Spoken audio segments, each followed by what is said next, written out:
నువ్వు రేఖ కోసం ఏవైతే చేస్తున్నావో వాటితో స్పష్టంగా తెలుస్తుంది నీకు రేఖకి మధ్య బంధం ఎంత బలమైందో. 100% శుద్ధమైంది. రాఘవ్, నీకు రేఖకి మధ్య ఉన్న ప్రేమలో అస్సలు కల్తీ లేదు, ఏం లేదు. ప్రేమ? మీరు చెప్పేదేంటి? నేను రేఖని ప్రేమిస్తున్నాను? రాఘవ్, అది నేను కాదు, నీ కళ్ళు చెబుతున్నాయి, నీ మొహం చెబుతుంది. అయినా నువ్వు నన్నేం అడగకు. కొన్ని విషయాలు నీతో నువ్వే చెప్పుకో, అన్నీ నీకే అర్థమైపోతాయి. అర్థమైందా? నీ మనస్సుని అడుగు.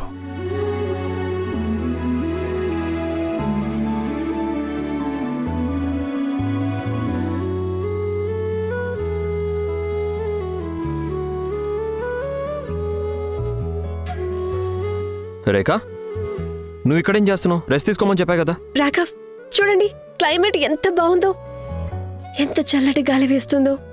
ఎలా అనిపిస్తుందో తెలుసా? ఏదో గాలి మనతో మాట్లాడడానికి ప్రయత్నిస్తున్నట్టు.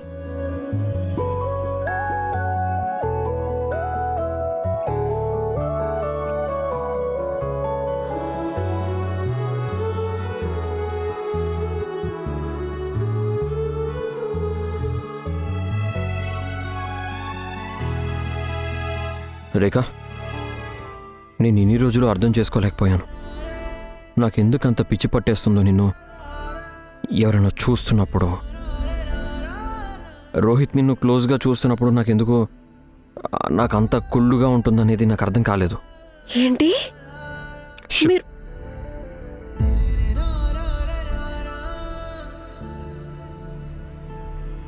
ఈరోజు నన్ను మాట్లాడినవు.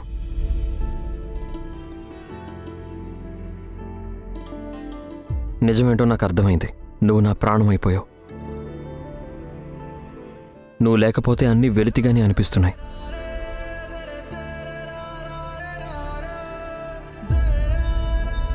నేను కళ్ళు మూసుకుంటే నాకు నువ్వే కనిపిస్తున్నావు, అండ్ కళ్ళు తెరిచినప్పుడు నిన్నే చూడాలి అనుకుంటున్నాను. నీ నవ్వు చూడాలనుకుంటున్నాను. నువ్వు చుట్టుపక్కల లేకపోయినా సరే నా మనసులో మెదడులో నిండిపోయి ఉంటున్నావు తెలుసా.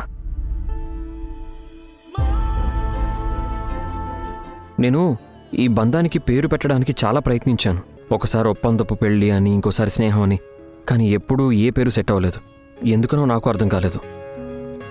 కానీ నిజమేంటంటే రేఖ, నేను భయపడ్డాను. నువ్వు నాకు దూరం కాకూడదని నాకు అనిపించినప్పుడు నాకు అప్పుడే అర్థమైంది. అన్నిటికంటే పెద్ద భయం నిన్ను ఎక్కడ పోగొట్టుకుంటాను అనేది. అందుకే ఈరోజు ఎలాంటి భయం లేకుండా నేను నీకొకటి చెప్పాలనుకుంటున్నాను. I love you Rekha.